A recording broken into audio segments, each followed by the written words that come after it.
باللہ من الشیطان الرجیم بسم اللہ الرحمن الرحیم۔ بالعموم میں ان تمام علماء سو کے خلاف ہوں جن کی 99% جو ہے نا وہ ہمارے پاکستان میں آباد ہیں۔ یہ لوگ سنی نے شیعہ کو کافر قرار دے دینا ہے، شیعہ نے سنی کو کافر قرار دے دینا ہے، اور جو تفرقہ بازی ان لوگوں نے پھیلائی ہوئی ہے اس کا اسلام سے دور دور تک کا واسطہ نہیں ہے۔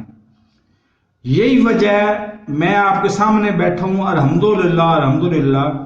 نہ آپ میرے عقیدے کو بدل سکتے ہیں، نہ آپ تصحیح کر سکتے ہیں، نہ آپ اس کو اپریشیٹ کر سکتے ہیں کہ میں عام سادہ سنی بریلوی مسلمان ہوں، اور میں نے ایک لاجک لی ہے پروفیسر احمد رفیق اختر صاحب سے۔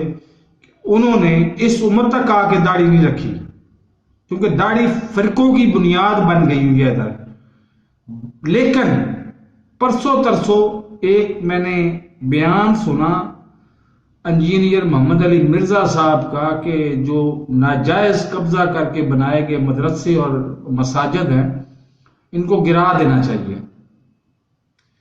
تو یقین مانے کہ مجھے اتنی حیرت بھی ہوئی اور اتنی خوشی بھی ہوئی کہ مجھے مبارک دینے کو دل کر رہا ہے، اور حقیقت مانے تو میرے دل سے پوچھے نا تو میں اب سے آج سے فین ہو گیا ہوں محمد علی مرزا کا، کیونکہ میں علم کے معاملے میں بالکل ناقص ہوں، اسلامی علم تو میرے پاس ہے ہی کوئی نہیں، لیکن ایک بات میں بھی جانتا ہوں کہ حضرت محمد مصطفیٰ صلی اللہ علیہ وآلہ وسلم نے جب مکہ سے ہجرت کی اور مدینہ میں تشریف لے گئے اور مدینہ میں مسجد نبوی بنانے کا ارادہ کیا تو انہوں نے سب سے پہلے اس بوڑھے شخص کو تلاش کیا، اس کو معاوضہ ادا کیا زمین کا، اور اس کو بتایا کہ میں نے یہاں پہ مسجد بنانی ہے۔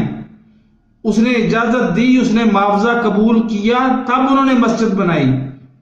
میرے خیال کے مطابق تو جو جگہ جو سرکاری جگہ ہے وہاں پہ اگر آپ نے اجازت غیر مسجد بنا رہی ہے تو وہ مسجد کی ذیل میں آتی ہی نہیں ہے، تو اس کو گرانا اور اس کو شہید کرنا کون سا گناہ کا کام ہو گیا؟ دو وجہ ہیں، میں انجینئر محمد علی مرزا صاحب سے مخاطب ہوتے ہوئے دو وجہ بتا رہا ہوں آپ کو۔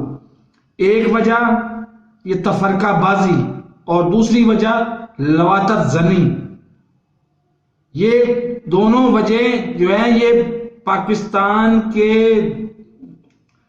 نام نہاد مذہبی رہنماؤں کو لے ڈوبے گی، ان کے خلاف جہاد کریں۔ تو میرے اس چینل کو سبسکرائب نہیں کیا تو سبسکرائب کرنے، ساتھ لگے بیل آئیکن کو دبا کے نوٹیفیکیشن کو آن کر دیں تاکہ میری ہر نئی آنے والی ویڈیو کا نوٹیفیکیشن آپ کو بر وقت مل سکے۔ اللہ حافظ۔